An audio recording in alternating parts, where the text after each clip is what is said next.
That rust bucket of 10. You've got to be kidding me, Martinez. That thing belongs in a scrapyard, not on a combat mission. Lieutenant Commander Jake Morrison's voice carried across the briefing room, followed by the familiar sound of pilot laughter. Why don't we just strap some wings to a lawnmower and call it a day? Preparing and narrating this type of story took us long efforts and hard work. So if you are enjoying the story, please consider subscribing to our channel. But 3 hours later, when every advanced fighter jet had been grounded by an electromagnetic pulse attack and coalition forces were trapped behind enemy lines with no air support, that same rust bucket would be the only aircraft still flying. The woman they called yesterday's pilot would become the lifeline between survival and catastrophe, proving that sometimes the most obsolete technology carries the most irreplaceable wisdom. The morning sun cast long shadows across Falcon Ridge Air Base in eastern Nevada, its golden light revealing the controlled chaos of a military installation preparing for its most critical mission in decades. The scent of jet fuel mixed with desert sage as ground crews scurried between aircraft, their voices creating a symphony of mechanical urgency that had become the soundtrack of Major Sarah Phoenix Martinez's life for the past 15 years. Standing in the shadow of Hangar Delta, Sarah watched the younger pilots gravitate toward the sleek F-35 Lightning-Es and F-22 Raptors, lined up like technological sculptures on the tarmac. Their surfaces gleamed with the promise of digital superiority, radar-absorbing composites, and fly-by-wire systems that could make any pilot feel like a god among mortals. The pilots themselves moved with the swagger that came from knowing they flew the most expensive, most advanced killing machines ever designed by human hands. "Look at Grandma Phoenix still hanging around the boneyard," Captain Ashley Chun called out to her squadron mates, her voice dripping with the casual cruelty that young pilots wielded like precision weapons. "I heard she's volunteering to take the Warthog today. Someone should tell her the museum called. They want their exhibit back." The laughter that followed had an edge to it, the kind that comes from people who've never been tested beyond the safety of simulation rooms and training exercises. Sarah had heard worse over the years, had endured the whispers about the veteran who refused to embrace the future, the dinosaur who clung to outdated aircraft like a security blanket. What they didn't understand, what they couldn't understand, until the day came when everything modern failed them, was that she wasn't clinging to the past. She was preserving something essential that the future had forgotten. Lieutenant Morrison, fresh from the Air Force Academy and carrying himself like he'd personally invented aerial combat, gestured toward the A-10 Thunderbolt II parked at the far end of the flight line. Its gray paint was faded and worn, its twin engines looking crude and primitive compared to the whisper-quiet turbofans of the newer aircraft. I mean, seriously, that thing was designed during the Carter administration. My grandfather probably flew one of those relics. How is that even still airworthy? Airworthy? Captain Rodriguez joined the conversation, his perfectly pressed flight suit and immaculate gear, marking him as someone who'd never gotten his hands dirty with actual maintenance work. "I wouldn't trust that flying tank to make it past the runway, let alone into combat. The avionics are probably older than some of our ground crew." Sarah continued her pre-flight inspection in silence, her weathered hands moving with practiced efficiency over control surfaces and weapon systems that these young pilots had only seen in historical documentaries. At 43, she carried herself with the quiet confidence of someone who had learned the difference between flying and surviving, between theoretical knowledge and hard-earned wisdom. Her flight suit bore the subtle marks of a career spent in cockpits where comfort was secondary to functionality. Faded patches where harness straps had worn the fabric thin, slight discoloration around the knees from years of crawling over aircraft during inspections. The mission briefing had been straightforward on paper. Provide close air support for a joint special operations extraction in the disputed territories along the Syrian border. Intelligence indicated minimal air defense. Threats, standard ground forces, nothing that couldn't be handled by the technological superiority of American air power. What the briefing hadn't mentioned, what the intelligence analysts sitting in their climate-controlled bunkers couldn't have predicted, was that this particular morning would become a case study in the vulnerability of overconfidence. Colonel Harrison stepped out of the operations center, his stride purposeful as he approached the assembled pilots. Behind him, communication officers moved with the urgent efficiency that suggested this mission had just become significantly more complex than anyone had anticipated. The morning desert wind caught his words and scattered them across the tarmac. As he addressed the group, "Listen up, people. We've got American forces pinned down in Sector 7, heavy ground fire, limited escape routes, and they need close air support in the next 30 minutes or they're not coming home." His eyes swept across the assembled pilots, lingering for a moment on Sarah before moving on. "This is what we train for. This is why we're here." The pilots began moving toward their assigned aircraft with the ballet, choreographed precision of a drill they'd performed countless times in training. Morrison and his wingmen headed for the F-35s, their steps quick and confident. Chun and Rodriguez claimed the F-22s, already discussing engagement protocols and electronic warfare tactics over their helmet radios. The newer pilots moved like they were heading to just another exercise, another opportunity to prove their mastery of systems that had never failed them in the controlled environment of peacetime operations. Sarah walked alone toward the A-10, her pace measured and deliberate. Behind her, she could hear the continued commentary from pilots who had never flown a mission where the difference between coming home and not coming home had nothing to do with the sophistication of their aircraft, and everything to do with the wisdom of their decisions. "Phoenix is really going to take that antique into combat?" The voice belonged to Captain Williams, a pilot whose entire career had been spent in the digital age of warfare. Someone should remind her that this isn't Vietnam. We're fighting with 21st century technology now. The irony of that statement would become apparent in exactly 47 minutes, when every piece of 21st century technology on Falcon Ridge Air Base would be reduced to expensive paperweights by an electromagnetic warfare system that the intelligence briefings had somehow failed to mention. When the computers went dark and the fly-by-wire systems ceased to function, when GPS navigation became useless and digital communications fell silent, the only pilot still airborne would be the woman they called yesterday's warrior, flying an aircraft that predated the invention of the very vulnerabilities that would ground the rest of the squadron.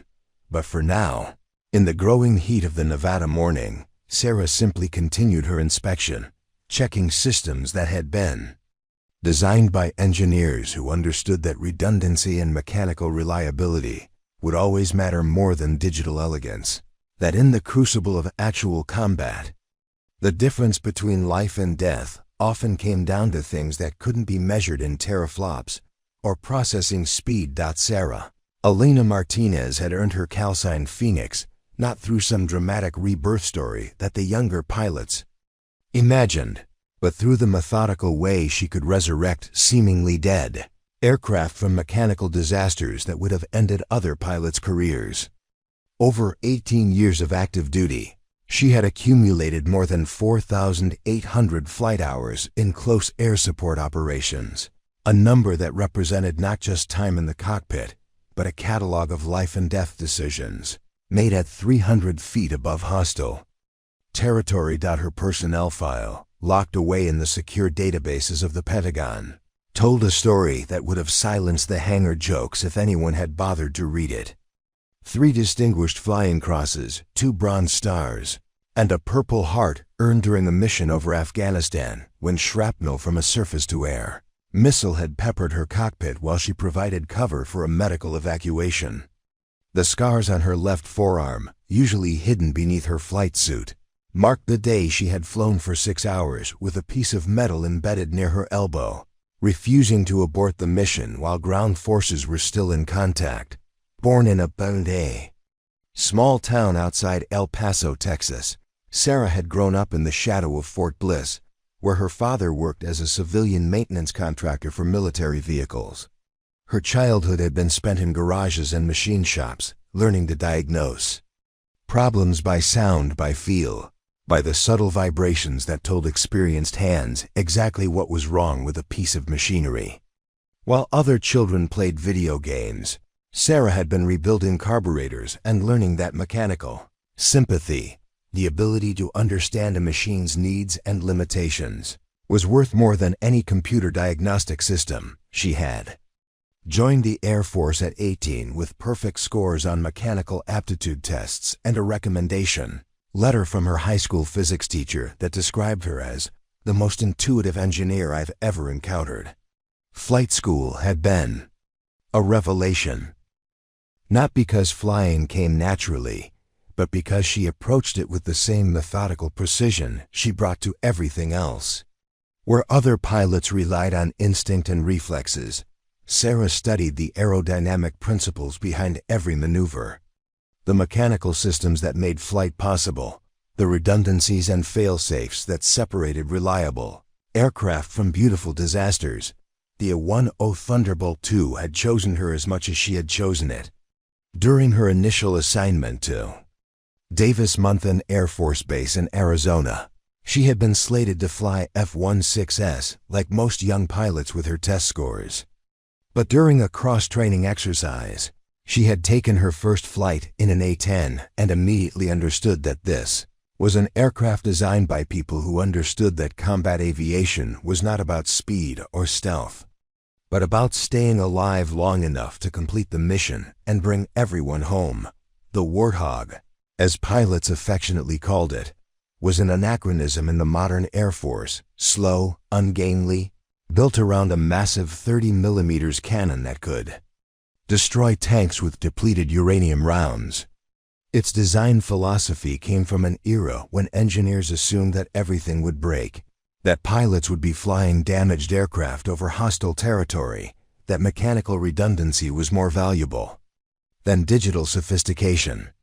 Dual hydraulic systems backed up by manual reversion, redundant electrical systems, engines mounted high to avoid ground fire, armor plating around the cockpit thick enough to stop most small arms fire, while her contemporaries advanced through the ranks flying increasingly complex aircraft.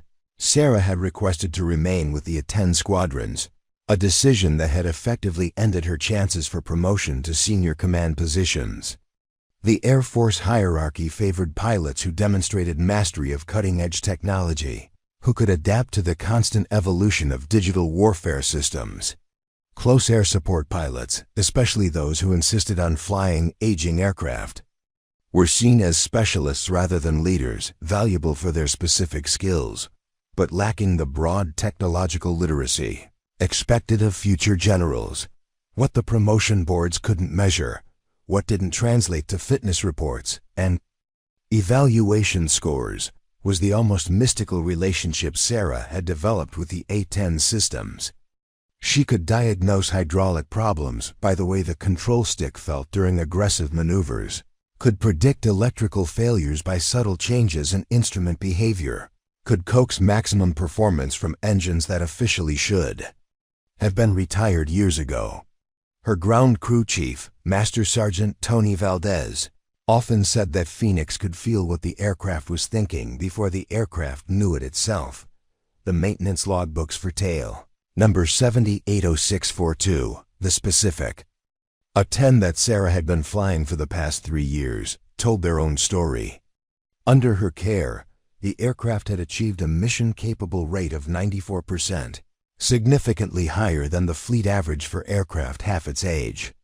This wasn't luck or superior part supply, but the result of Sarah's insistence on personally inspecting every system before every flight, her ability to catch minor issues before they became major failures, her practice of flying within the aircraft's actual capabilities rather than pushing systems beyond their designed limits.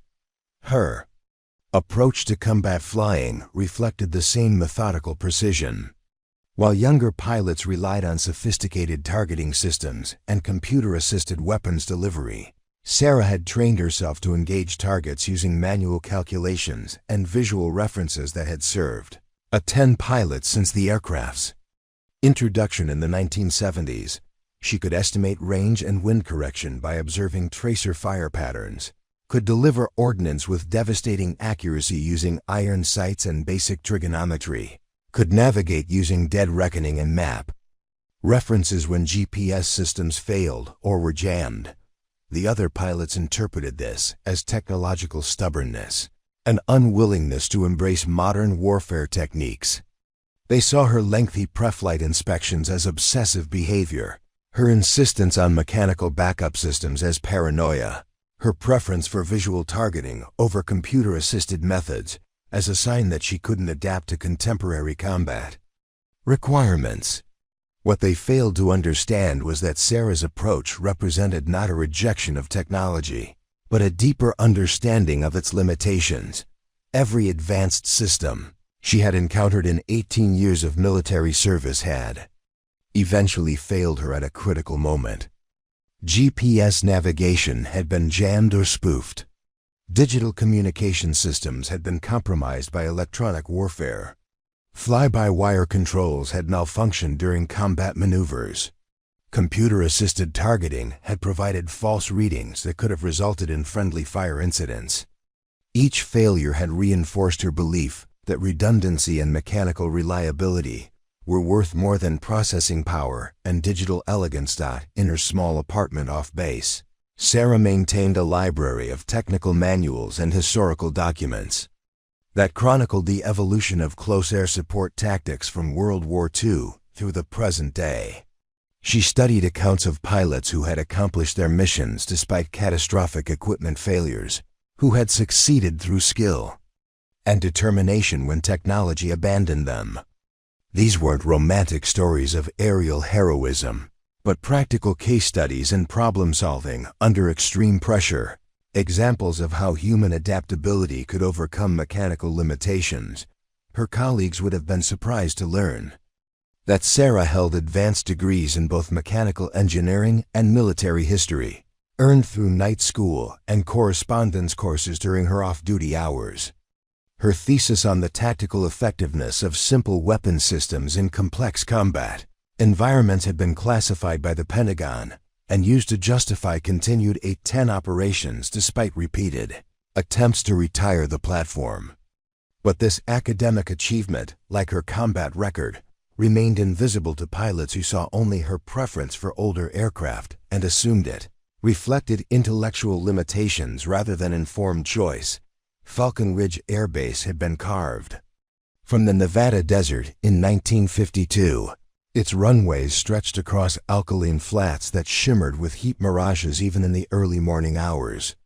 Originally designed as a strategic air command facility during the height of the Cold War, the base had evolved into something far more complex, a forward staging area for rapid response operations across 3 continents, housing a mixture of cutting-edge technology and battle-tested legacy systems that reflected the contradictions of modern military doctrine. The base sprawled across 14,000 acres of restricted airspace, its perimeter marked by razor wire and motion sensors that could detect a jackrabbit at 2 miles.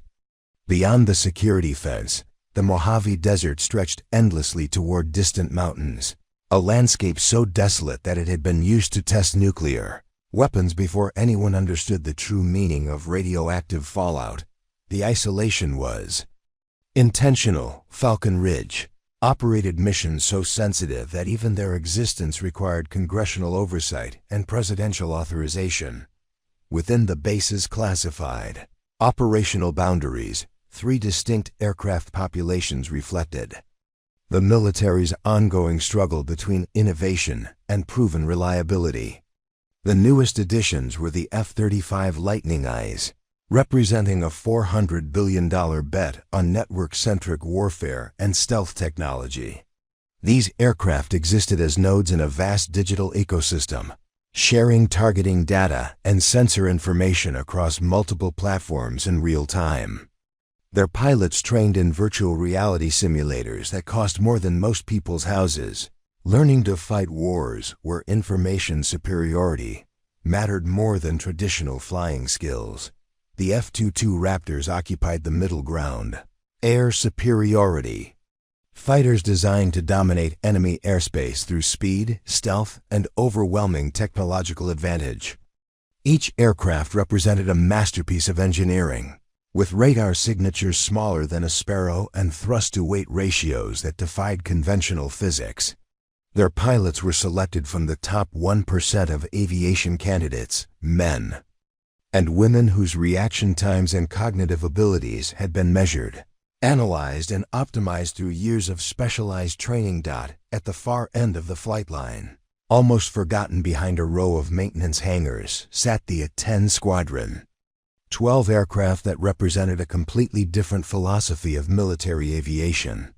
These planes had been designed during an era when military planners expected to fight conventional wars against massed tank formations, when close air support meant flying low and slow over hostile territory, absorbing enemy fire while delivering precise ordnance against ground targets.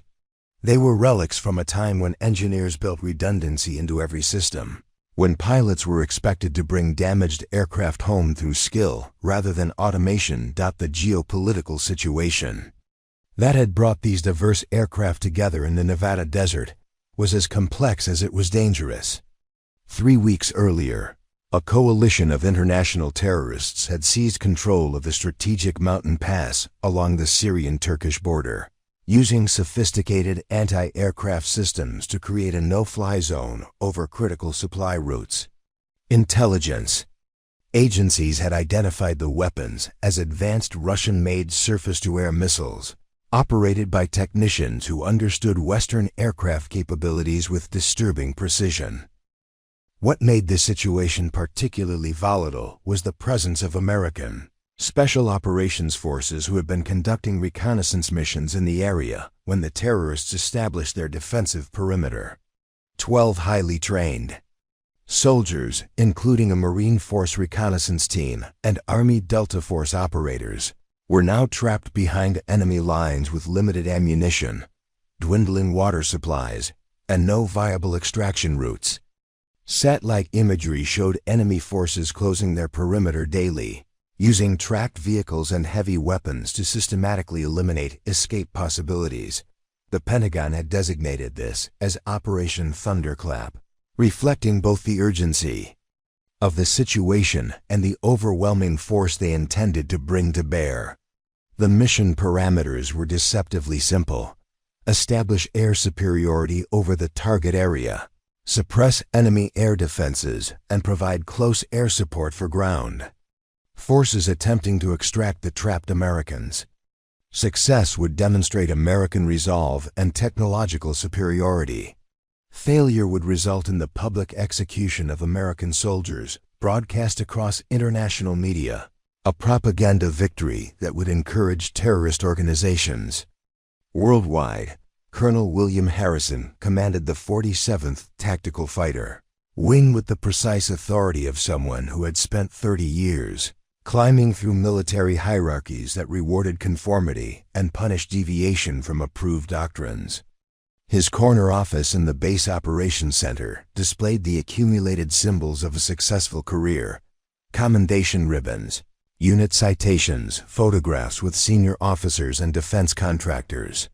Harrison had built his reputation on managing complex operations that showcased American technological superiority, demonstrations of precision warfare that could be used to justify defense budgets and strategic policies.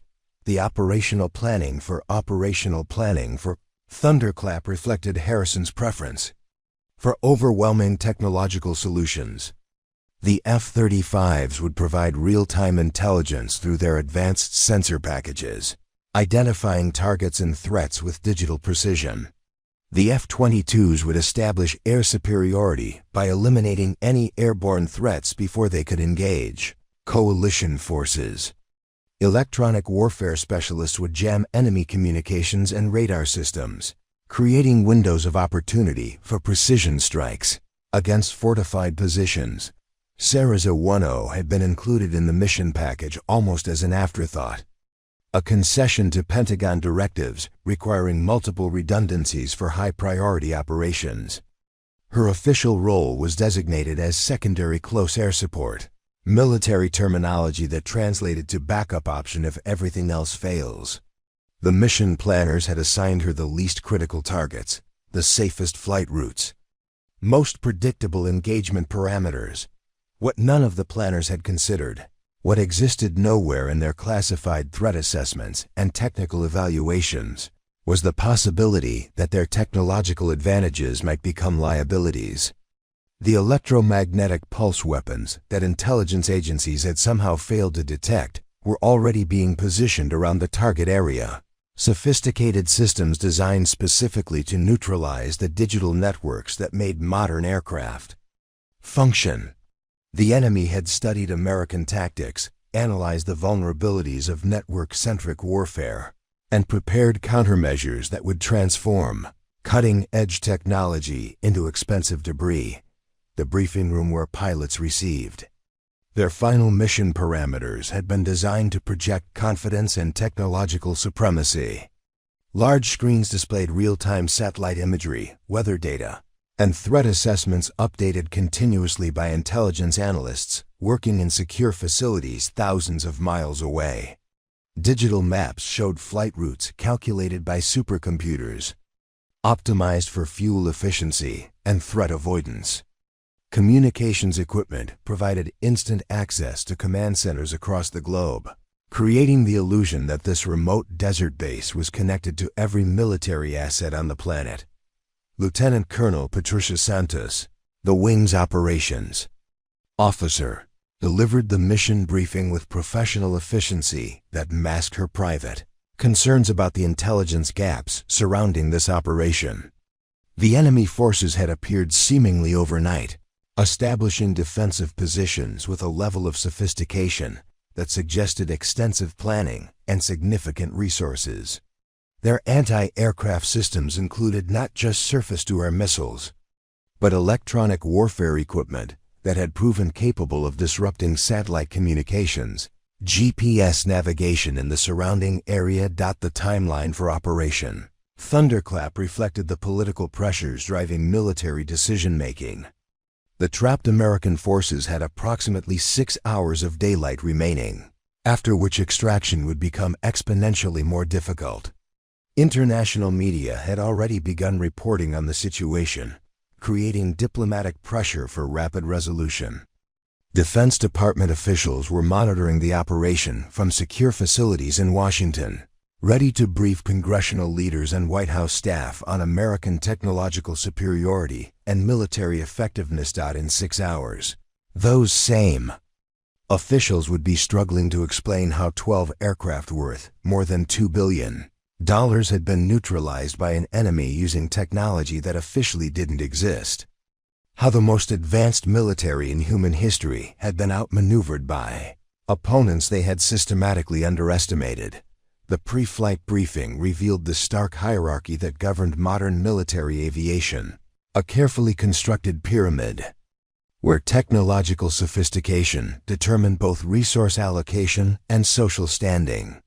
At the apex stood the F-35 pilots, recipients of training programs that cost the Pentagon $40 million per graduate, men and women selected through psychological evaluations, cognitive assessments, and aptitude tests that measured reaction times down to milliseconds.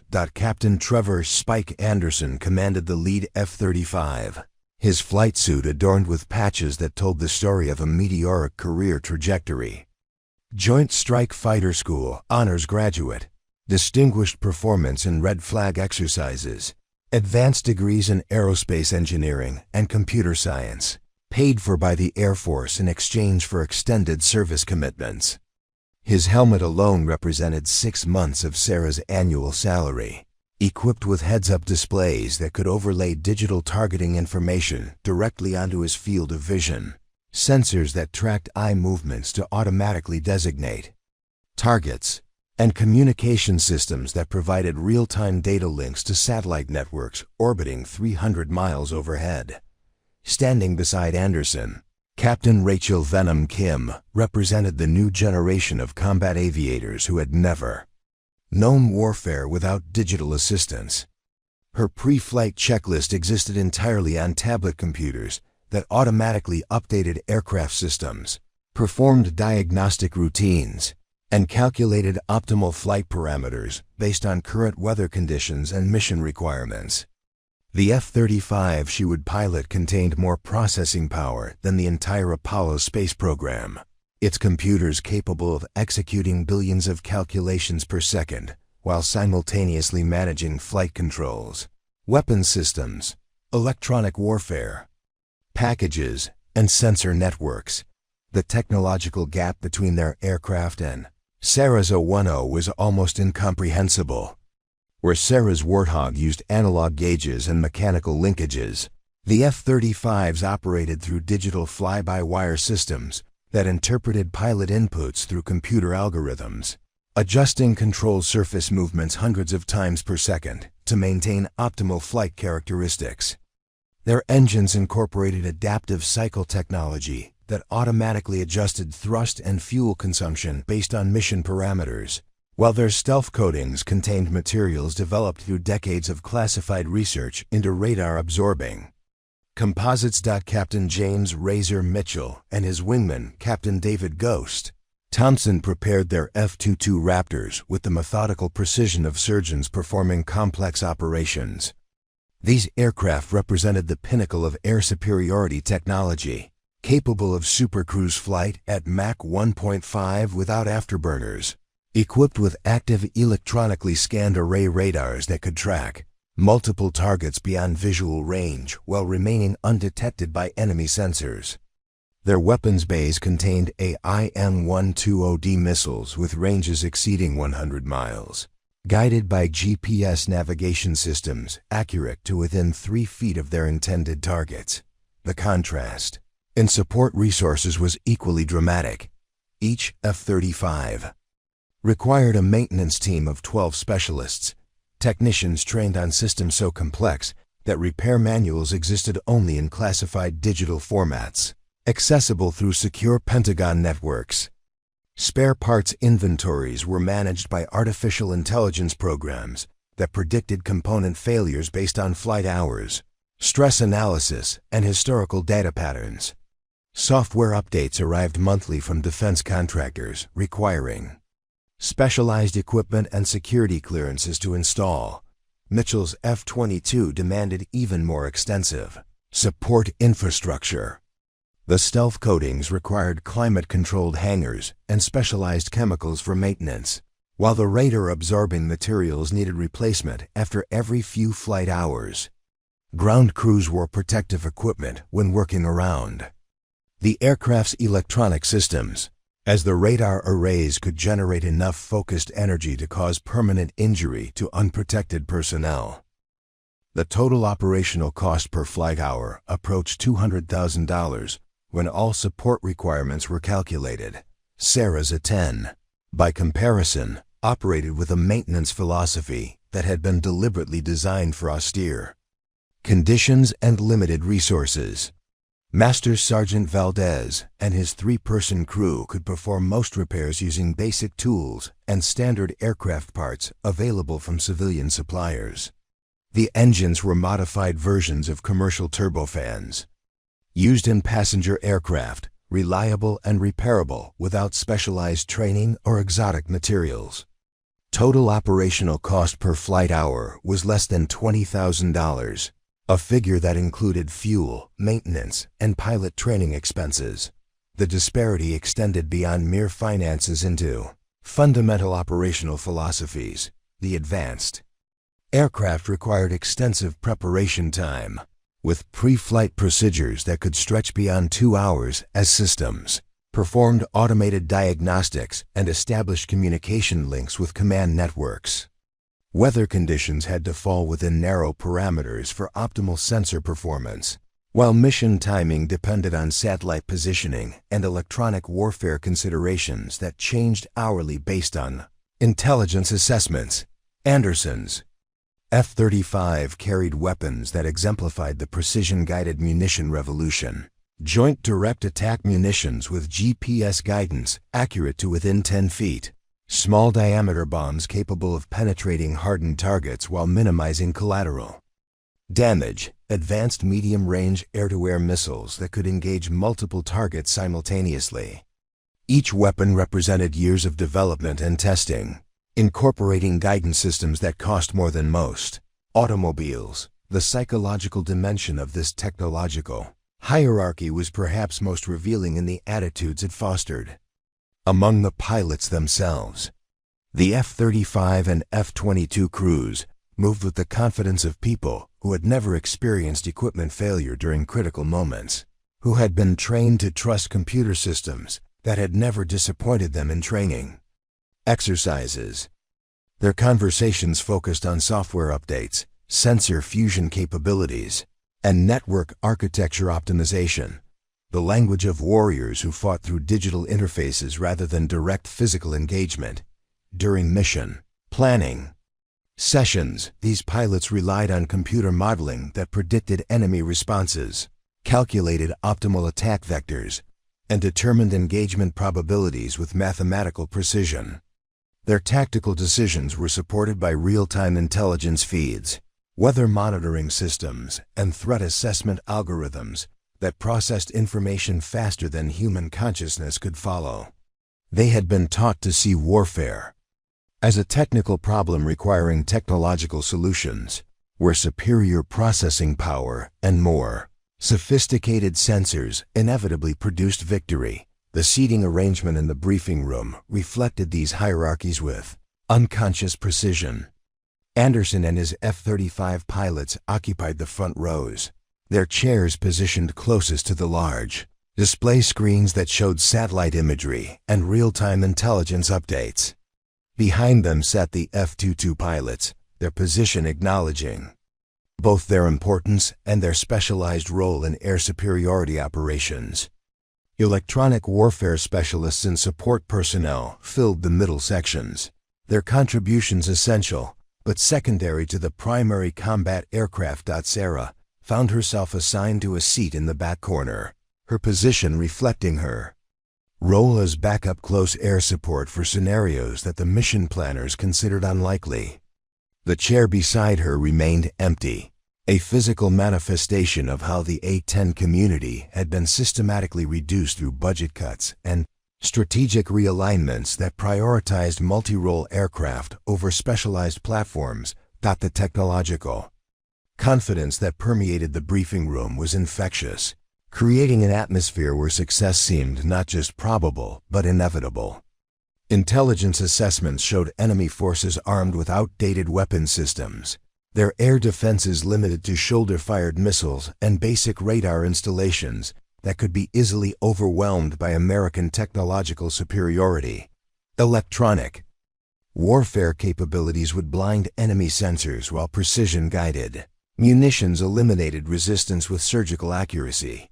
What none of them could predict, what existed beyond the analytical capabilities of their sophisticated planning systems, was how quickly technological advantages could transform into catastrophic vulnerabilities when an enemy had studied American capabilities and prepared countermeasures specifically designed to exploit the dependencies that made modern warfare possible.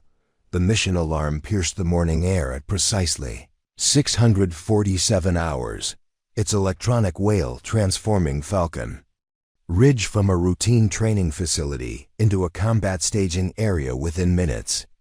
Ground crews who had been performing leisurely maintenance procedures suddenly moved with urgent efficiency, their casual conversations replaced by clipped radio communications and the methodical urgency of people who understood that lives hung in the balance. Captain Anderson's F-35 was the first to show signs of life, its auxiliary power unit spinning up with the high-pitched whine of turbine engines, designed for maximum efficiency rather than mechanical simplicity. Banks of computers began their automated startup sequences, conducting thousands of diagnostic checks while establishing secure communication links with satellite networks, ground control stations, and other aircraft in the formation. The entire process resembled a technological ballet, where human input served primarily to authorize decisions that sophisticated algorithms had already calculated. Sarah's F-10 started differently, its twin turbofan engines producing the deep, reassuring rumble that had earned the aircraft its reputation for mechanical reliability. Where the F-35 systems performed their checks through digital displays and automated routines, Sarah manually verified each gauge, switch, and control surface, her hands moving with practiced efficiency through procedures that had remained essentially unchanged for 4 decades. The contrast was striking, Anderson's aircraft thinking for itself while Sarah's responded only to direct human command. The intelligence update that arrived during engine startup changed everything about the mission's complexity and urgency.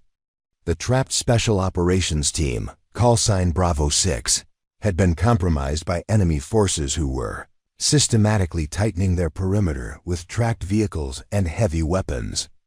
Intercepted communications suggested that the terrorists intended to execute their American prisoners at sunset, approximately 5 hours from the current time, broadcasting the killings across international media networks to maximize propaganda impact.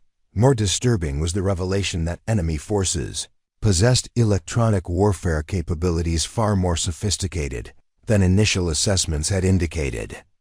Reconnaissance drones attempting to approach the target area had been systematically shot down by surface-to-air missiles, guided by radar systems that appeared capable of tracking stealth aircraft. Commercial satellite communications in the region had been disrupted by jamming signals whose power output and technical sophistication suggested state-level military support rather than improvised terrorist equipment. Colonel Harrison's voice crackled over the tactical radio network as the formation prepared for takeoff, his words carrying the weight of command decisions that would be scrutinized by Pentagon officials, congressional oversight committees, and international media representatives monitoring the operation's progress. All Falcon elements, this is Falcon Control. Mission parameters have been updated due to evolving threat assessment. Primary objective remains extraction of Bravo 6, but intelligence indicates enemy electronic warfare capabilities require modified approach vectors and backup communication protocols. The weather conditions added another layer of complexity to an already challenging operation.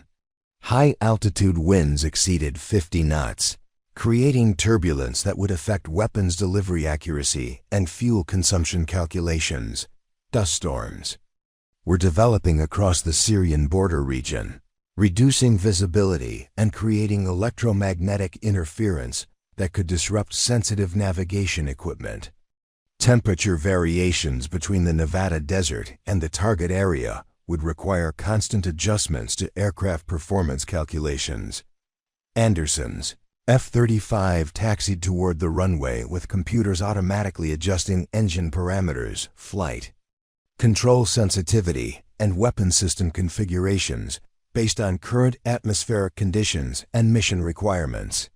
His heads-up display showed a continuous stream of information, wind vectors, target coordinates, threat assessments, and fuel consumption projections updated in real time by processors capable of performing calculations that would have required rooms full of human mathematicians just decades earlier. The F-22 pilots followed in formation, their aircraft stealth characteristics requiring specific departure procedures designed to minimize radar signature during the vulnerable takeoff phase. Mitchell and Thompson flew with the confidence of pilots who had never encountered an enemy capable of detecting their presence, whose training emphasized speed and overwhelming technological advantage over defensive maneuvering or equipment. Redundancy. Sarah brought up the rear of the formation, her F-10's slower climb rate and lower service ceiling requiring her to depart several minutes before the faster aircraft to reach the target area simultaneously. Her navigation equipment consisted of GPS receivers, backed up by inertial navigation systems and traditional map and compass procedures that could function independently of satellite networks or electronic systems, while the other pilots relied on constant data updates from command centers. Sarah carried paper charts and mechanical backup instruments that would continue functioning regardless of electronic warfare or communications jamming. The flight path to the target area crossed 3 time zones and multiple national borders, requiring diplomatic clearances that had been negotiated at the highest levels of government. Fuel requirements demanded coordination with aerial refueling tankers positioned at strategic points along the route, their locations determined by computer modeling that accounted for wind patterns, aircraft performance, and operational security. Considerations. 40-3 minutes into the flight, the first indication of trouble came through intercepted enemy communications, translated by Arabic linguists monitoring the mission from secure facilities in Maryland. The terrorists were aware of incoming American aircraft and had positioned mobile air defense systems along predicted approach routes. More ominously, they possessed detailed technical information about F-35 and F-22 capabilities, including radar frequencies, communication protocols, and electronic signatures that should have been classified at the highest levels of military security.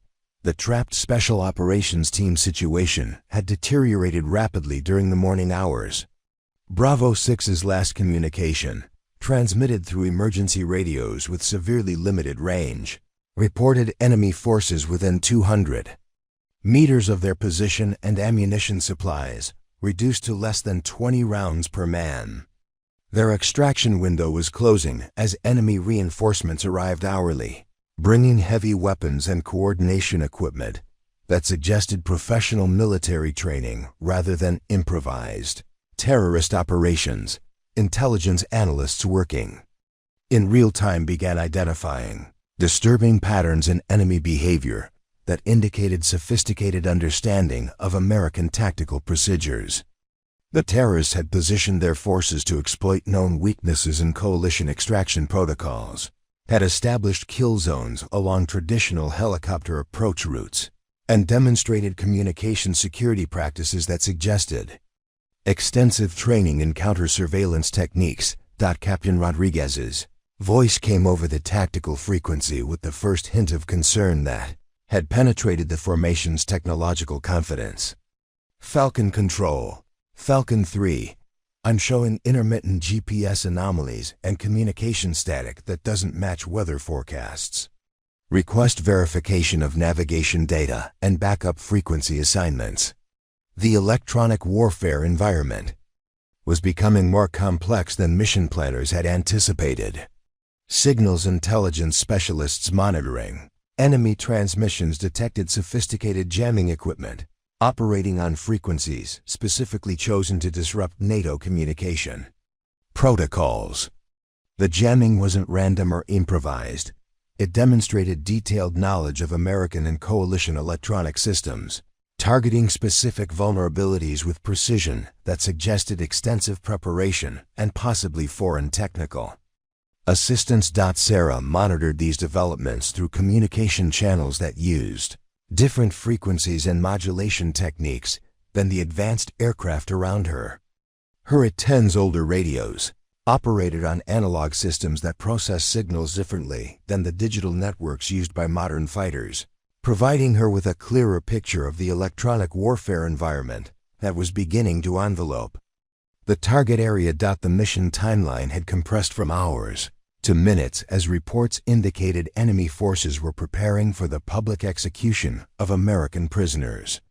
Television crews and international media representatives were arriving at the terrorist-controlled area, creating political pressure for immediate action while simultaneously increasing the propaganda value of failure.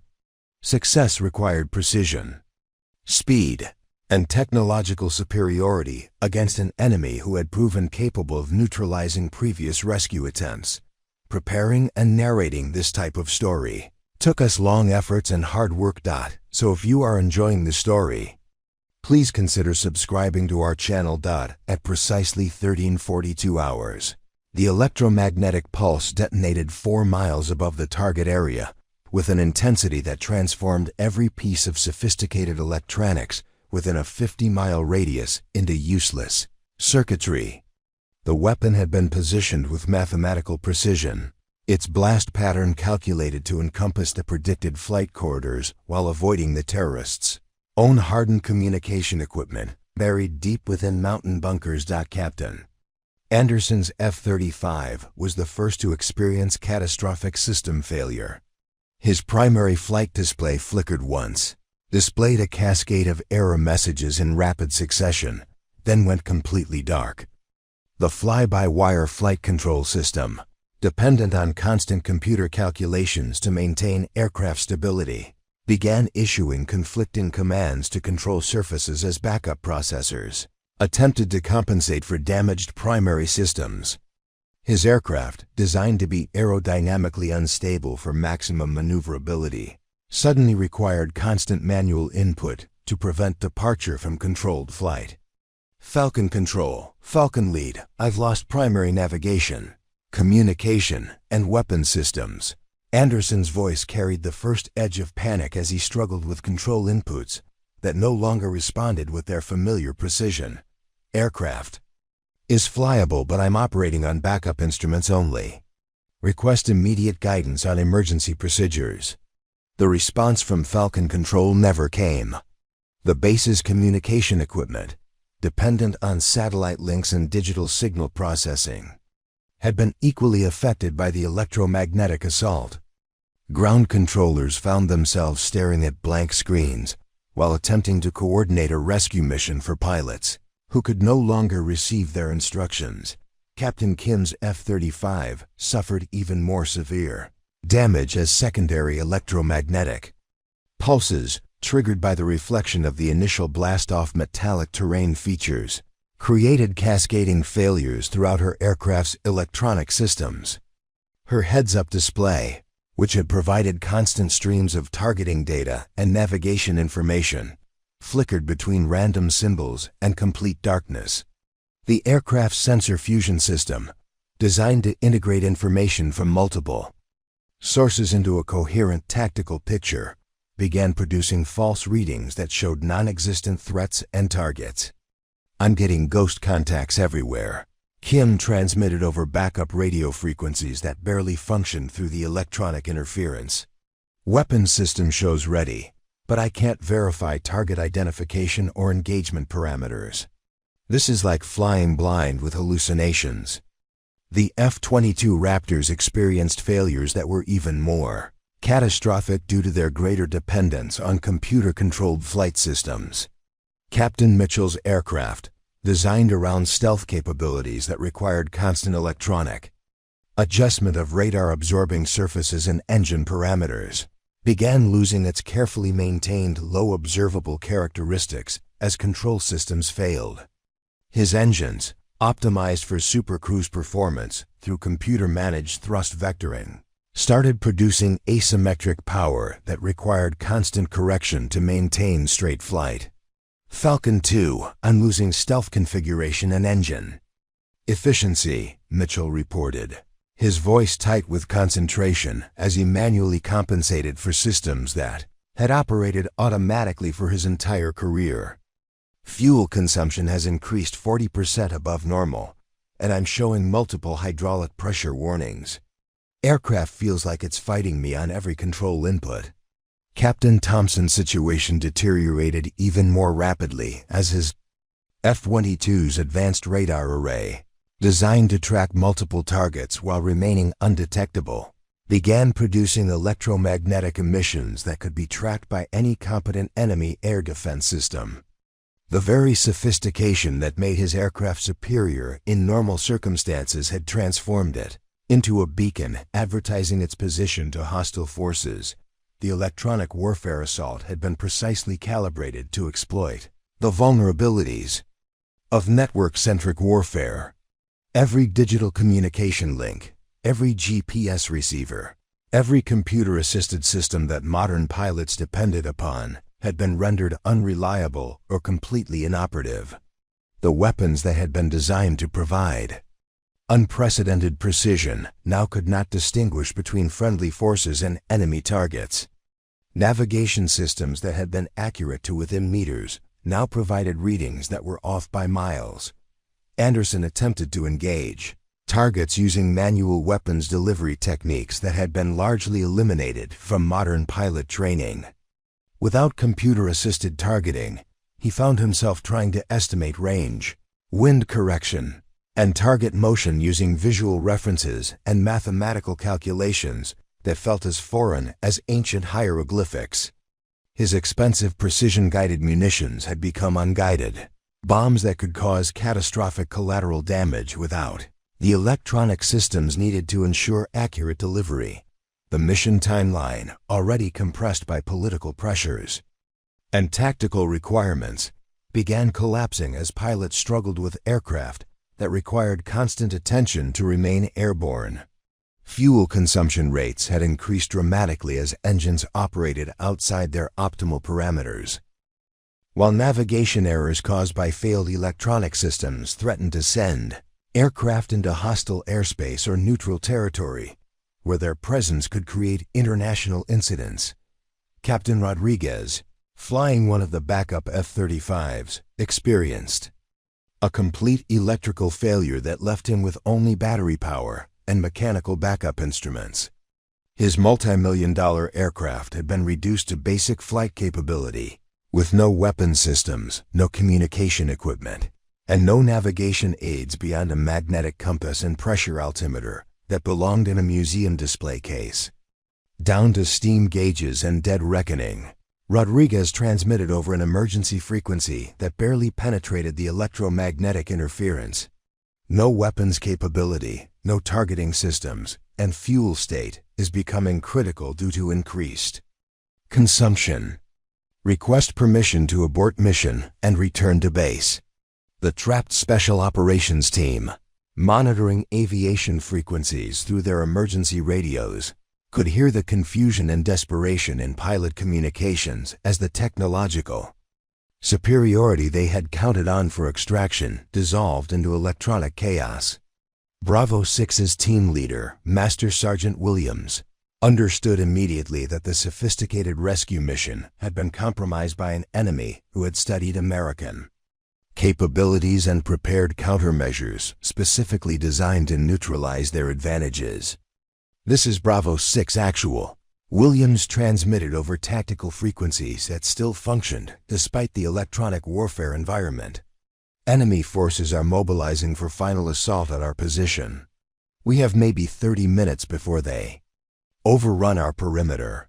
Whatever assets are still operational need to engage immediately, or we're not going home." The electromagnetic pulse had created a tactical environment that none of the advanced pilots had trained for, where their aircraft's sophisticated systems had become liabilities rather than advantages. Computer-assisted weapons delivery was impossible.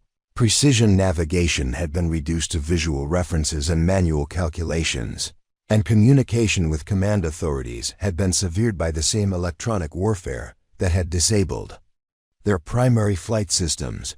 Captain Mitchell attempted to engage enemy positions using iron sights and manual bomb release procedures, but without the computer systems that normally calculated release points and trajectory corrections, his weapons missed their intended targets by hundreds of meters. The sophisticated munitions that had cost millions of dollars to develop and deploy created impressive explosions in empty terrain while enemy forces continued their systematic advance toward the American Special Operations Team. Sarah's voice cut through the electromagnetic chaos with crystal clarity that seemed impossible given the electronic warfare environment surrounding the target area. Her transmission came through analog radio systems that process signals differently than the digital networks that had been systematically disabled, providing the first reliable communication link that command authorities had received since the electromagnetic assault began. "All Falcon elements, this is Red Phoenix. I have full communication, navigation, and weapons capability. Repeat, all systems operational and mission ready. Sarah's voice carried an impossible clarity through the electromagnetic chaos that had reduced the most advanced military aircraft in the world to expensive gliders struggling to maintain basic flight operations. Her A-10's analog radio systems, built around vacuum tube technology that predated integrated circuits by decades, processed electromagnetic signals through mechanical components that were immune to the digital disruption crippling the modern fighters. Where the F-35s and F-22s relied on computer-controlled frequency synthesis and digital signal processing, Sarah's communication equipment used simple amplitude modulation and frequency mixing, techniques that functioned regardless of electronic warfare environments. The difference was immediately apparent to every pilot in the formation. While their sophisticated radios produced static, distortion, and intermittent connectivity that made coordination impossible, Sarah's transmissions came through with the reliability of a telephone conversation.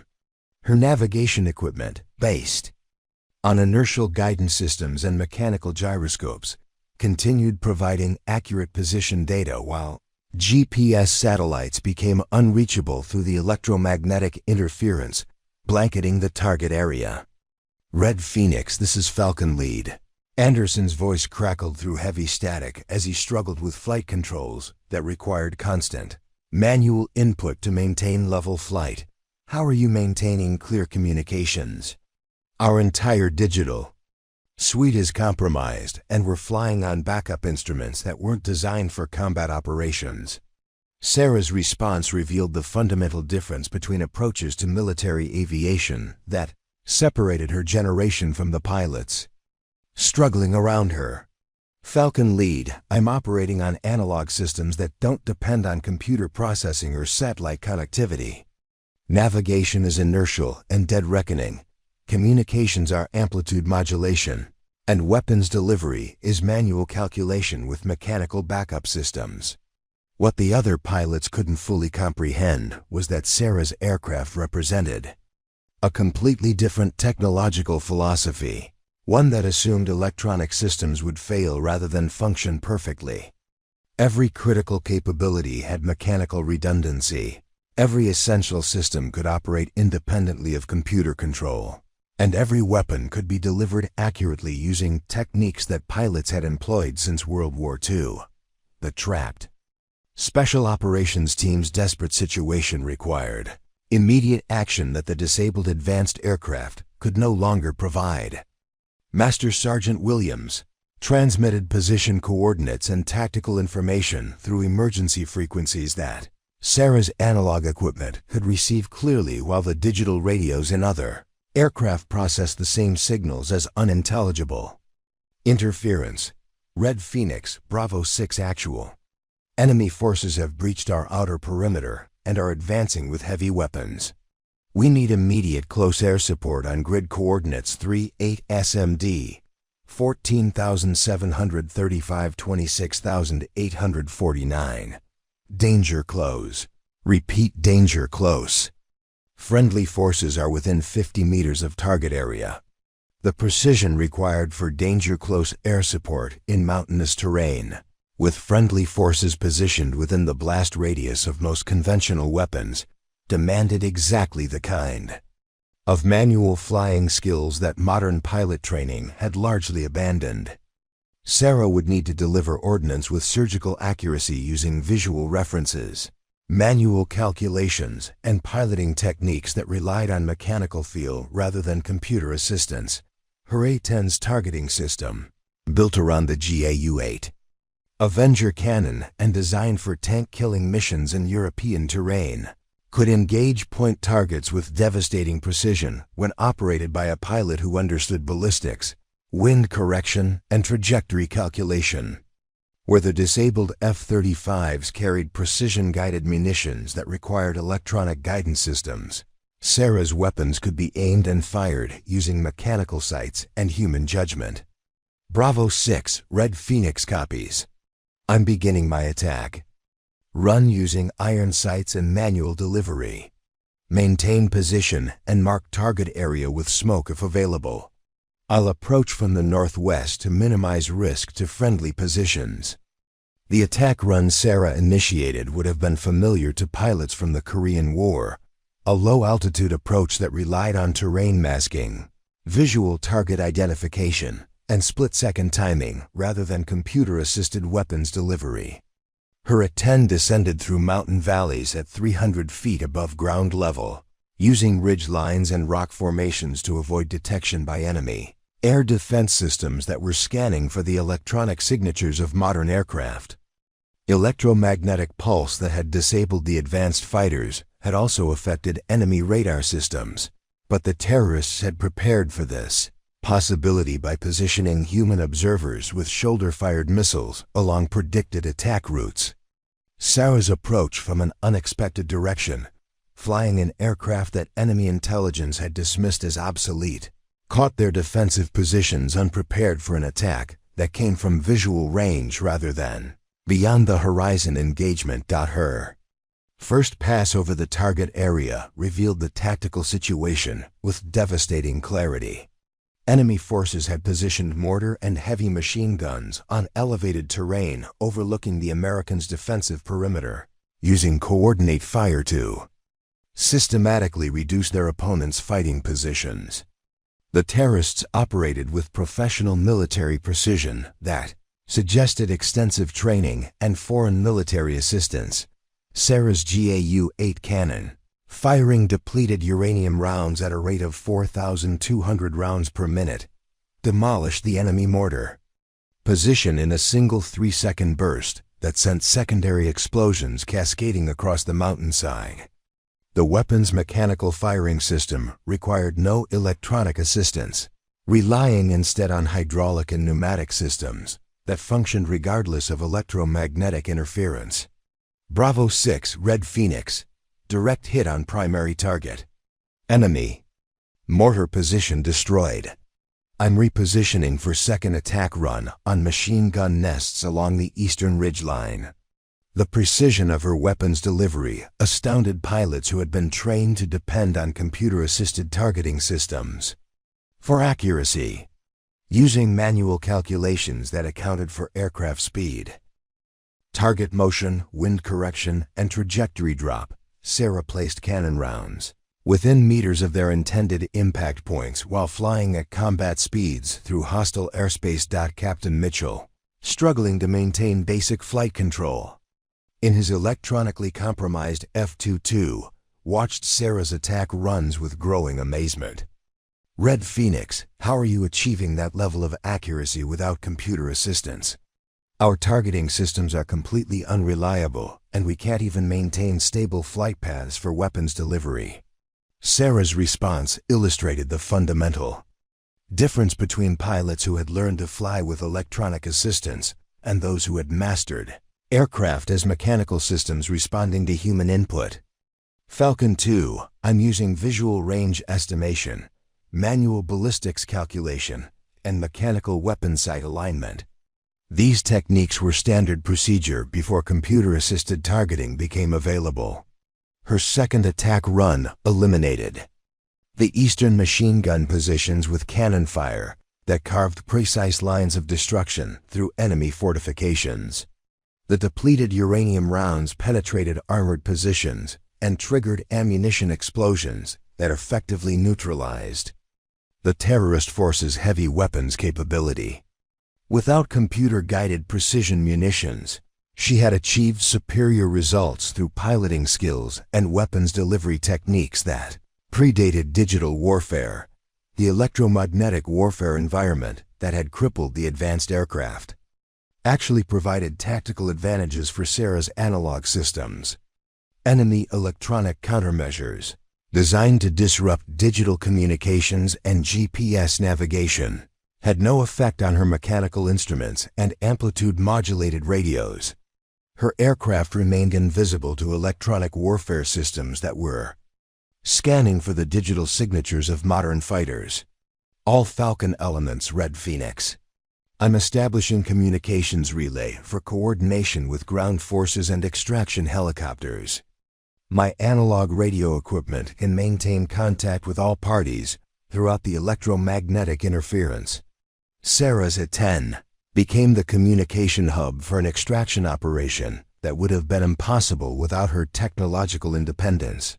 From the systems that electronic warfare had compromised, the extraction helicopter pilots, operating UH-60 Black Hawks with hardened electronics designed for electronic warfare environments, could communicate directly with Sarah's aircraft while remaining unable to establish reliable contact with the advanced fighters. Her position as communication relay transformed her from backup support into the mission's primary coordinator, directing assets and providing tactical information that made the rescue operation possible. Her third attack run targeted enemy reinforcements, approaching through mountain passes, using armor-piercing incendiary rounds to disable vehicles and block access routes that would have allowed additional terrorist forces to join the assault on American positions. The manual bombing techniques she employed, calculating release points through visual references and mechanical timing, achieved precision that rivaled computer-guided systems while operating in an environment where digital targeting was impossible. Special Operations Team's extraction window, previously measured in minutes before enemy forces overran their position, expanded to hours as Sarah systematically eliminated threats and established defensive perimeters around the landing zone. Her aircraft's ability to function normally in conditions that had disabled more sophisticated platforms demonstrated the tactical value of redundancy and mechanical reliability over digital sophistication. The extraction zone erupted and controlled chaos as Sarah's precisely coordinated attacks created a corridor of safety through terrain that minutes earlier had been a killing field for trapped American forces.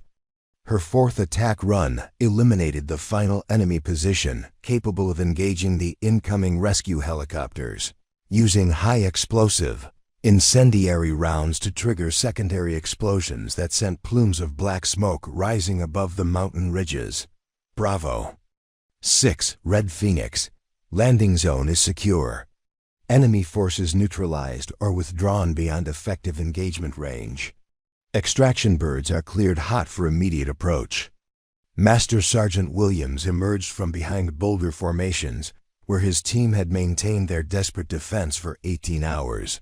His uniform torn and blackened by gunpowder residue from close-quarters combat that had reduced their ammunition to single rounds carefully conserved for final defensive positions. Around him, 11 other special operations warriors moved with the efficient urgency of soldiers who understood that their survival window remained narrow despite the tactical advantage Sarah had created. The lead UH-60 Black Hawk descended through mountain turbulence with its pilot relying on Sarah's continued communication relay to navigate terrain that GPS systems could no longer accurately map due to ongoing electromagnetic interference. Her A-10 orbited the extraction zone at low altitude, its cannon systems ready to engage any enemy forces attempting to interfere with the rescue operation, while serving as a communication bridge between ground forces, helicopters, and disabled command networks. Rescue 1, Red Phoenix. I have visual on your approach vector. Be advised, winds are gusting to 35 knots from the northeast, and you'll need to compensate for density altitude effects at current elevation. Enemy forces have withdrawn, but maintain overwatch capability for indirect fire on the landing zone. The electromagnetic pulse effects that had crippled the advanced fighters continued creating cascading failures throughout their sophisticated systems. Captain Anderson's F-35, designed to operate as a node in networked warfare systems, had become increasingly unstable as backup computers failed and redundant systems proved inadequate for manual flight operations. His aircraft, aerodynamically configured for computer-controlled stability, required constant pilot input to maintain controlled flight while consuming fuel at rates that threatened mission completion. Red Phoenix, Falcon lead. I'm declaring minimum fuel emergency and requesting immediate vectors to nearest recovery airfield. Aircraft is flyable, but fuel consumption has exceeded all calculated parameters due to manual flight control requirements. Sarah's response demonstrated tactical knowledge that encompassed not just her own aircraft's capabilities, but comprehensive understanding of regional airspace, emergency procedures, and alternative landing sites that existed beyond the digital databases that other pilots depended upon. Falcon lead, Red Phoenix. Nearest suitable recovery field is in Sirleck Air Base, bearing 285 degrees, distance 127 nautical miles. Be advised they have analog approach control radar that should function despite electromagnetic interference. The extraction helicopters touched down in the landing zone with rotor wash creating dust clouds that reduced visibility to mere meters. Their crews operating under combat conditions that tested both mechanical systems and human skills pushed beyond normal operational limits. Sarah maintained continuous overwatch, her cannon tracking potential threat vectors while providing real-time tactical updates to ground forces coordinating the evacuation under extreme time pressure. Captain Thompson's F-22, suffering from progressive hydraulic failures that had eliminated redundant flight control systems, experienced a complete electrical fire that forced emergency shutdown of all non-essential systems. His multi-million-dollar stealth fighter had been reduced to basic flight capability, with only mechanical backup instruments and manual flight controls remaining operational. Mayday, Mayday, Red Phoenix. This is Falcon 4 declaring in flight. Emergency. Complete electrical failure with smoke in cockpit. Request immediate assistance and emergency landing guidance. I'm down to standby instruments and manual reversion flight controls.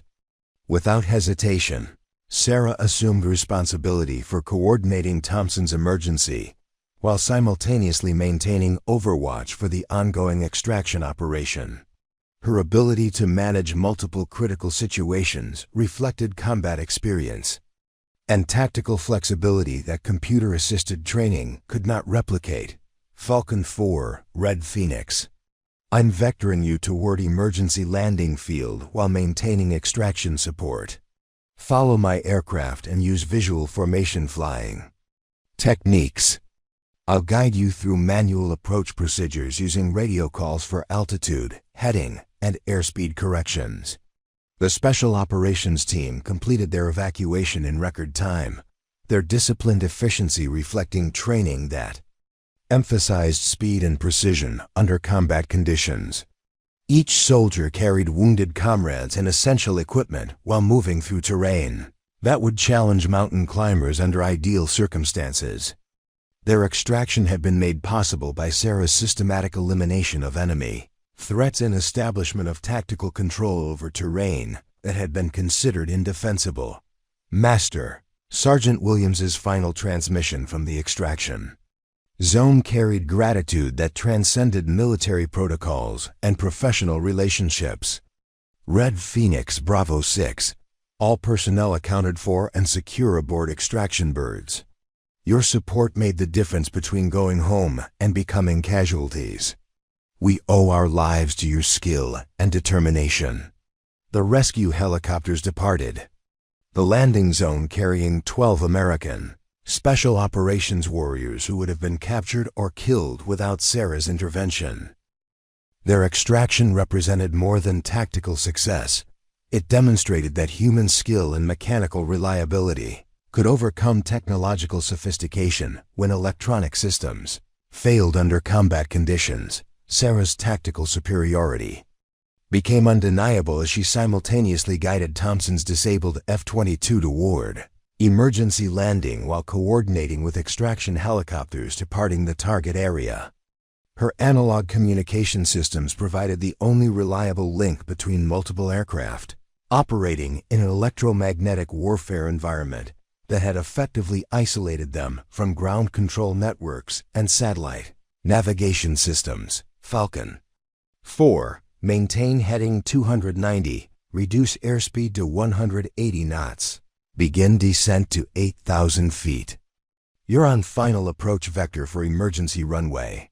Landing gear should extend manually if hydraulic pressure is available.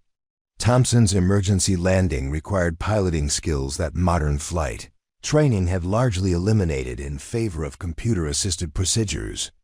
Without electronic landing aids, instrument approach systems, or automated flight controls, he needed to execute a visual approach using manual flying techniques that relied on spatial orientation, airspeed control, and throttle management through direct pilot input rather than computer assistance. The contrast between Sarah's continued operational effectiveness and the struggles of pilots flying more advanced aircraft created a tactical situation that military analysts would study for decades. Her A-10, dismissed as obsolete by pilots flying aircraft costing 10 times as much, had achieved complete mission success, while the sophisticated fighters required rescue and emergency assistance. Captain Rodriguez, still struggling with partial electrical failure in his F-35, transmitted his recognition of tactical reality that contradicted everything his training had taught him about technological superiority and modern warfare capabilities. Red Phoenix, this is Falcon 3.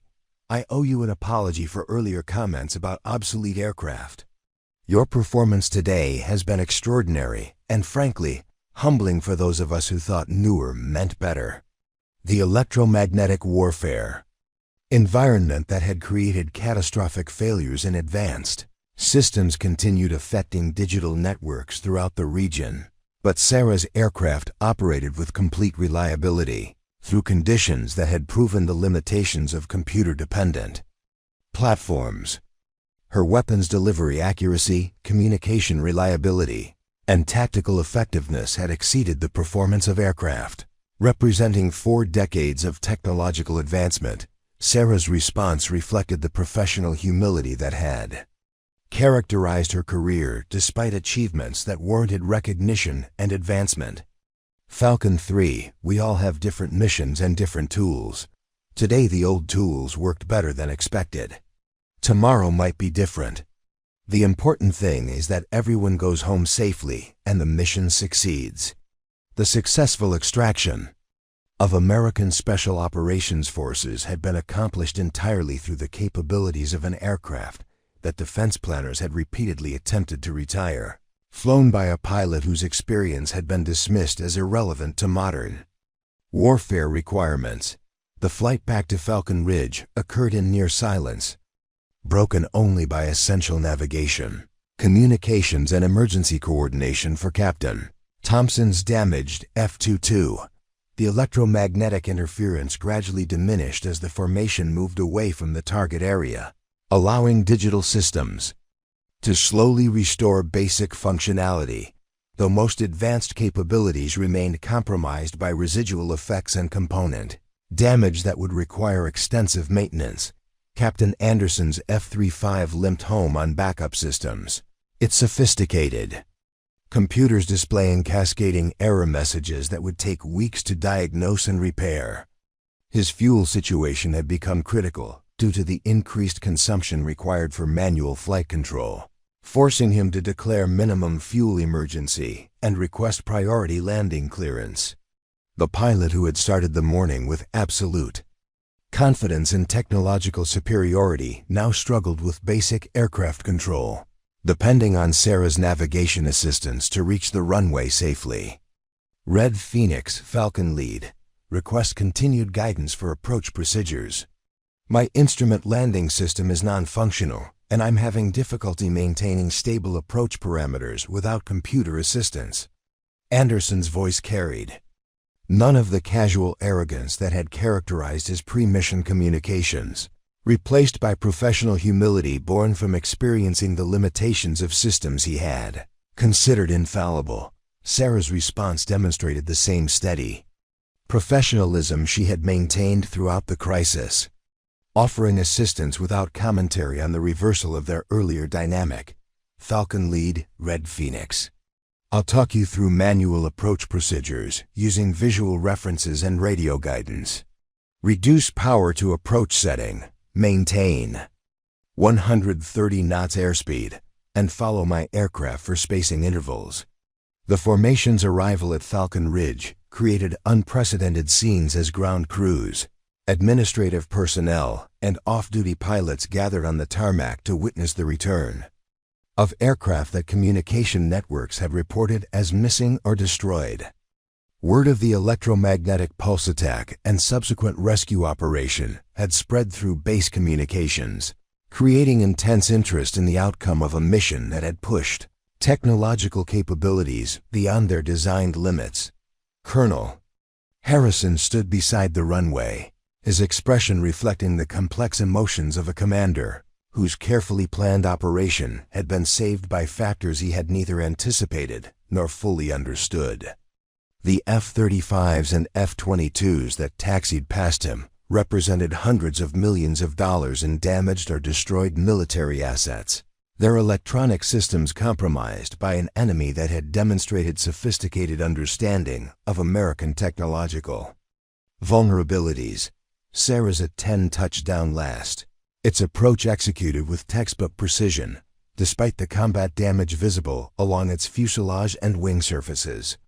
Bullet holes from ground fire during her low-altitude attack runs had been patched with speed tape applied during fuel stops, while hydraulic fluid stains marked locations where hostile fire had damaged secondary systems without affecting primary.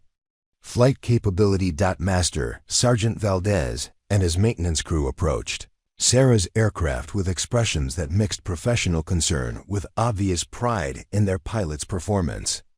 The damage assessment would reveal that her A-10 had absorbed punishment that would have catastrophically disabled more sophisticated aircraft, yet continued operating at full capability throughout the extended combat mission.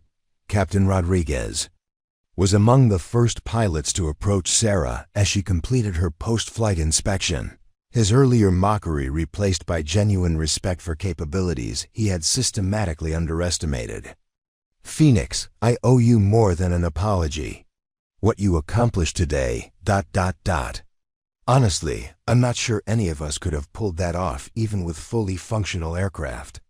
Your performance was beyond exceptional." The acknowledgement from Rodriguez carried particular significance because his reputation among the younger pilots as a technical expert and tactical innovator made his opinion influential within the squadron's informal hierarchy.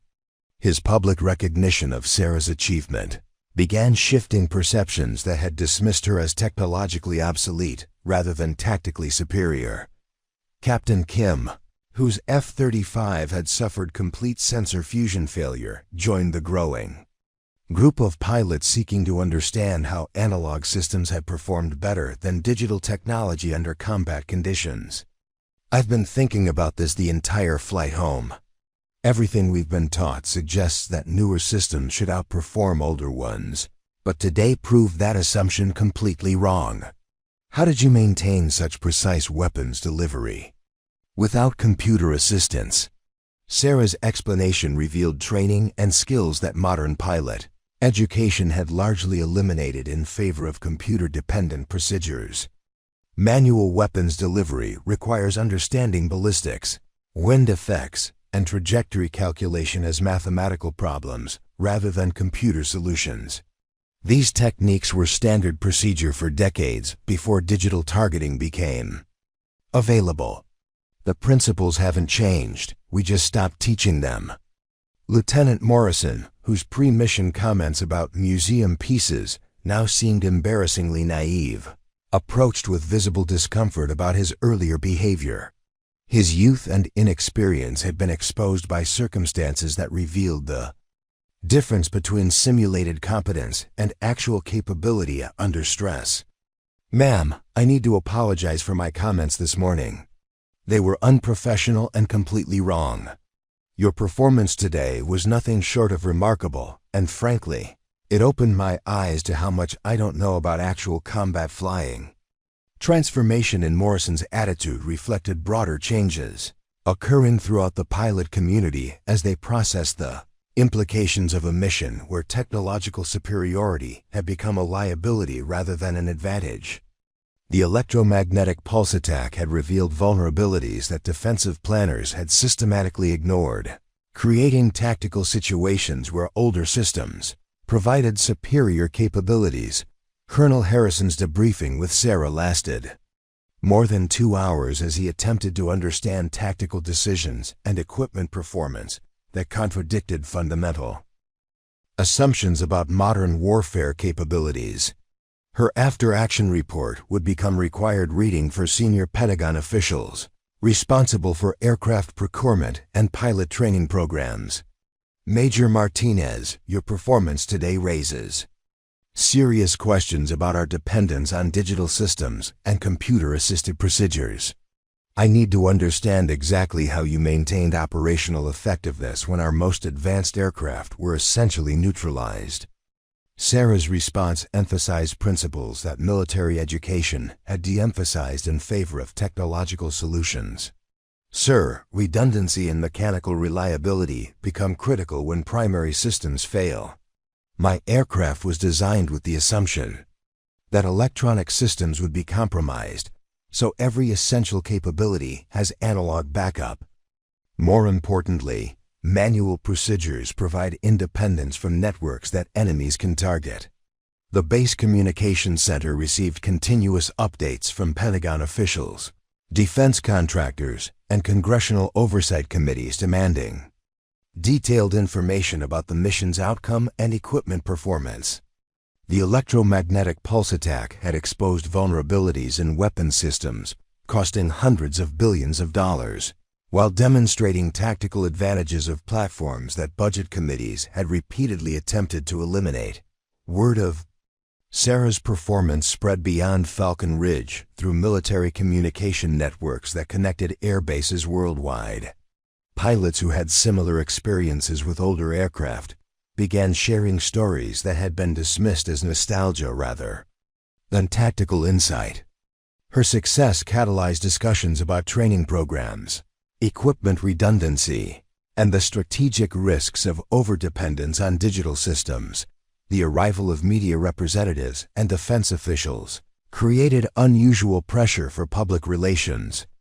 Management of an operation that had simultaneously demonstrated American technological vulnerabilities and individual pilot excellence. Sarah's achievement required careful presentation to avoid suggesting that expensive modern systems were inferior to platforms costing fraction of their price. Captain Thompson, whose emergency landing had been guided entirely by Sarah's assistance, approached her with gratitude that transcended professional relationships. Phoenix, you saved my life today. Without your navigation guidance and communication relay, I would never have made it back. I don't know how to thank you for that level of support. The maintenance assessment of aircraft damage revealed the extent to which electromagnetic warfare had compromised systems throughout the formation. Repair costs would exceed $50 million, while some components required replacement with equipment that had months-long delivery schedules. Sarah's A-10, despite visible combat damage, required only routine maintenance and parts available from civilian suppliers. The evening briefing for base personnel became an informal recognition ceremony as Colonel Harrison described the day's events to an audience that included pilots, ground crews, support staff, and administrative personnel. His account of Sarah's performance received sustained applause that reflected genuine appreciation for capabilities that had saved American lives while demonstrating tactical principles that transcended technological sophistication. 3 weeks after Operation Thunderclap, Sarah found herself standing in the Pentagon's E-Ring corridor, waiting outside the office of General Patricia Hawkins, Deputy Chief of Staff for Operations. The summons had arrived without explanation, accompanied by travel orders that classified her trip as essential to national security interests. The sterile hallways filled with senior officers moving between meetings that would reshape American military doctrine bore little resemblance to the dusty hangars and maintenance shops where she had spent her career. General Hawkins' office contained The accumulated symbols of a distinguished career, unit citations from operations spanning 4 decades, photographs with presidents and foreign dignitaries, maps marking conflicts where American air power had proven decisive. Behind her desk, multiple screens displayed real-time intelligence from global operations, satellite feeds, and communication networks that connected Pentagon leadership to military forces deployed across 6 continents. "Major Martinez, please." "Sit down. I've been reviewing your performance during the electromagnetic pulse incident, and frankly, it's forced us to reconsider some fundamental assumptions about modern warfare capabilities." General Hawkins spoke with the directness of someone accustomed to making decisions that affected thousands of lives and billions of dollars in military resources. The conversation that followed would reshape not just Sarah's career, but entire approaches to pilot training, aircraft procurement, and tactical doctrine that had guided American military aviation for decades. The electromagnetic pulse attack had exposed vulnerabilities that defense planners had either ignored or considered acceptable risks, creating strategic implications that extended far beyond a single rescue mission. "The Joint Chiefs have asked me to offer you command of a new training program designed to prepare pilots for degraded electronic environments. We're calling it the Analog Combat Initiative, and it will be mandatory for all tactical aircraft pilots, regardless of platform. Your experience represents exactly the kind of expertise we need to develop." Sarah's response reflected the same thoughtful consideration she brought to all significant decisions, weighing personal preferences against broader responsibilities to service members who might face similar challenges. "General, I'm honored by the offer, but I believe I can have greater impact by remaining operational while developing training programs that prepare pilots for equipment failures and electronic warfare scenarios." The compromise they reached would transform military aviation training throughout NATO countries and allied forces worldwide. Sarah would retain her operational status while establishing training curricula that emphasized manual flight techniques, analog navigation procedures, and weapons delivery methods that functioned independently of digital systems. Her program would become mandatory preparation for pilots transitioning to advanced aircraft, ensuring they possessed fundamental skills before becoming dependent on computer assistance. The ripple effects of Operation Thunderclap extended throughout defense contracting industries that had built careers and fortunes on increasingly sophisticated electronic systems. Congressional hearing rooms filled with executives explaining how electromagnetic pulse attacks could be mitigated through better shielding and redundant processors, while military officials quietly implemented training programs that assumed such protection would prove inadequate when tested by determined enemies. Captain Anderson, promoted to major following his successful recovery from the mission despite equipment failures, became one of Sarah's most dedicated students and effective advocates for analog training programs. His transformation from technological supremacist to manual flight instructor demonstrated how combat experience could reshape fundamental assumptions about pilot competency and aircraft reliability. "I spent 5 years believing that computers made better decisions than pilots," Anderson explained to new students attending Sarah's training courses. "It took one electromagnetic pulse to teach me that computers only work when they're allowed to work. When they fail, everything depends on skills that we had largely stopped teaching." The Analog Combat Initiative expanded beyond American military services to include civilian aviation authorities, commercial airline training programs, and international military academies that recognize similar vulnerabilities in their own technological dependencies. Sarah's teaching methods, emphasizing mechanical understanding over procedural memorization, influenced pilot education worldwide while challenging industries built around digital automation. Defense contractors, who had dismissed analog backup systems as unnecessary expenses, found themselves developing products that combined electronic sophistication with mechanical redundancy. Sarah's success had demonstrated market demand for aircraft that could function reliably when primary systems failed, creating business opportunities for companies willing to prioritize reliability over computational complexity. The pilots who had mocked her obsolete aircraft became her most effective ambassadors within military aviation communities, sharing experiences that challenged conventional wisdom about technological progress and pilot training priorities. Their testimonials carried credibility that formal reports could not match. Personal accounts of how analog skills had prevented catastrophic failures during subsequent missions, where electronic systems proved unreliable. Captain Thompson, whose emergency landing had been guided entirely by Sarah's analog navigation assistance, established similar training programs within F-22 squadrons that had previously considered manual flight procedures irrelevant to stealth operations. His advocacy helped legitimize analog training among pilots who viewed such techniques as admissions of technological inadequacy rather than essential backup capabilities. Young pilots arriving at Falcon Ridge now competed for assignment to Sarah's training programs rather than dismissing them as outdated preparation for obsolete scenarios. Her courses had waiting lists extending months into the future as word spread about tactical advantages that analog skills provided during electronic warfare encounters that were becoming increasingly common in contested airspace. The maintenance philosophy that Sarah had always applied to her at 10 became standard practice throughout tactical aircraft squadrons, with pilots learning to perform detailed inspections and understand mechanical systems rather than relying entirely on computer diagnostics.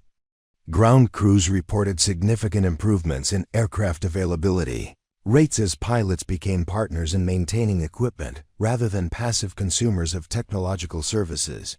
Master Sergeant Valdez, promoted to Chief Master Sergeant and assigned as senior instructor for the Analog Combat Initiative's maintenance training component, often reflected on how respect for mechanical systems had transformed relationships between pilots and ground crews. Phoenix taught us that understanding your aircraft means understanding every rivet, every wire, every system that keeps you alive when computers fail. Sarah's influence extended beyond military aviation into civilian industries that had become similarly dependent on digital systems vulnerable to electromagnetic interference, cyber attacks, and simple component failures. Commercial aviation authorities implemented training requirements based on her curricula, while transportation industries examined their own dependencies on electronic systems that could fail during critical operations. The broader implications resonated through academic institutions studying technological dependence and strategic vulnerability in modern societies. Sarah's success became a case study in multiple disciplines, from engineering programs examining redundancy and reliability to business schools analyzing innovation and strategic planning in technology-dependent industries. Years later, when aviation historians analyzed the transformation of pilot training doctrine following Operation Thunderclap, they would identify Sarah's influence as pivotal in rebalancing technological sophistication with fundamental competencies that ensured mission success regardless of equipment performance. Her legacy existed not in dramatic gestures or public recognition, but in thousands of pilots worldwide who possessed skills that could save lives when sophisticated systems failed. The young pilots who had once dismissed her as yesterday's warrior now spoke of her with reverence typically reserved for legendary figures from aviation history. They understood that her achievement represented more than individual excellence. It demonstrated how overlooked expertise could prove more valuable than expensive innovation when circumstances tested the limits of technological dependence. Sarah remained at Falcon Ridge, declining offers for promotion and transfer that would have removed her from operational flying and hands-on instruction.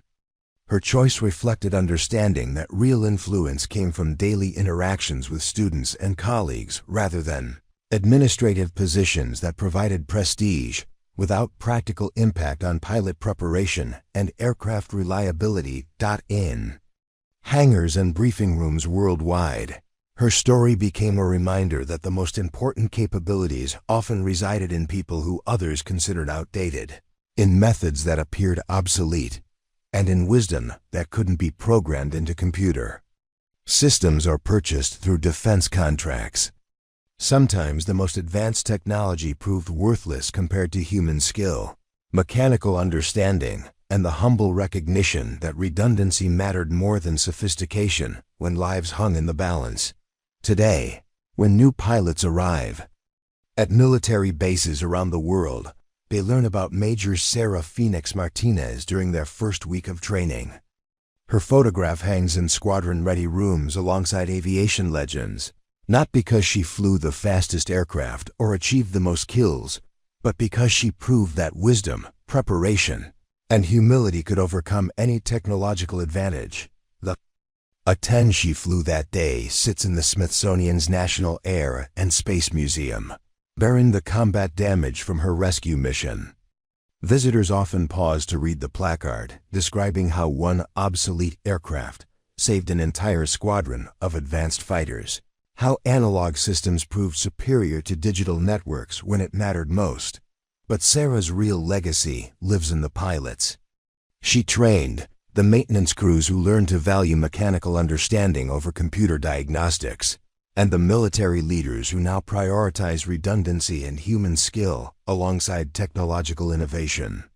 Her influence transformed not just military aviation, but entire industries that had forgotten the importance of backup plans and fundamental competencies. In our world of artificial intelligence, automated systems, and digital everything, Sarah's story reminds us that the most sophisticated technology is only as reliable as the person operating it.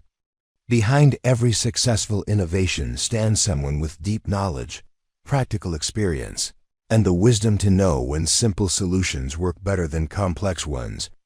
Look around your own workplace, your community, your family. You'll find people like Sarah, overlooked, underestimated, dismissed as outdated. They're the ones who quietly keep systems running when everything else fails, who possess knowledge that can't be downloaded or purchased. Their stories matter. Their experience has value. And sometimes, they're the only ones who can save the day. If this story inspired you to recognize the hidden heroes in your own life, share it with someone who needs to hear it. Subscribe to our channel for more stories about ordinary people who accomplished extraordinary things when the world needed them most. Remember, not everyone who takes off first will be the last to land safely.